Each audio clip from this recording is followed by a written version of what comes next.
So how do you make sure that you don't run out of time in your exams? I remember when I was doing my HSC and there was a student who did their trials and he only did 2 out of the 3 sections of paper 2, which given paper 2 is out of 60, he was really only limiting himself to 40 marks. And to get 40 for both of those was an extremely difficult task to do, because getting obviously 18 to 20 is really, really difficult. So he probably, I think from memory, he ended up getting about 17 or 18 for those 2, which are great marks for those 2. But then he got 0 for the 3rd section, and that really impacted his marks. Ended up with something like 36 out of 60, as opposed to, say, getting something like 16, 16, and then like 10. So the first 10 marks that you get for an essay are relatively easy. It's actually the last couple of marks that take a lot more time and specificity. So, sometimes it can be better to just do sort of a 16 to 18 out of 20 job for 3 tasks, rather than trying to get 20 for 2 of them and then getting 0 for the 3rd. So here's what you need to do to make sure you don't run out of time. When you get into your exam and you've got your reading time, you want to section out what time you need to finish each of those sections. So as an example, if you've got a 2-hour exam, let's say you've got, 5 minutes of reading time, you look at the clock, it's, you're in your reading time and you've got, well, actually you can probably plan this even before you get into the exam, because if it's starting at 9 o'clock and finishing at 11:05, you already know that in advance. You know how long each section goes. You need to spend around the same amount of time for each section, and break those time frames down. So if you've got 3 sections and you've got a 2-hour exam, you've got 40 minutes per section. So don't be in a spot where you completely blow out one of those time frames and then rush at the end, and you knew beforehand what it was worth, how much time you needed to spend, and how much time you had.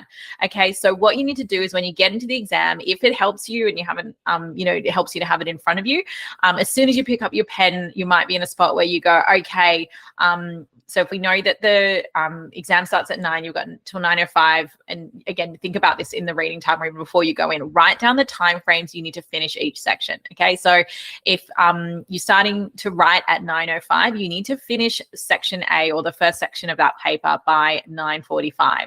Okay, so you go, okay, 9:45, that's the timeline I'm working towards. And for the next section, you're going to be working towards, I think it is 10:35.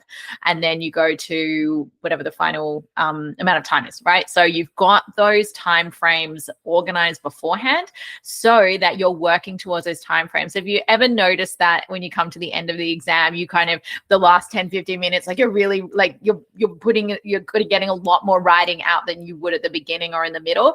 That's the kind of intensity you want to bring to all of your sections so that you really get through more. So because if you're in that first section and you're working towards that 9:45 deadline, by the time 9:30 comes, you're not looking at the clock being like, oh, I've still got an hour and a half, I've got plenty of time. You're going, I got 15 minutes to finish this section, so I got to get this done. Okay, then you start bringing that intensity a little bit earlier. It's so important to do that, to get the most out of all of your time and get through the sections with as much content and with as much information as you can, based on obviously what they're requiring. So use that trick.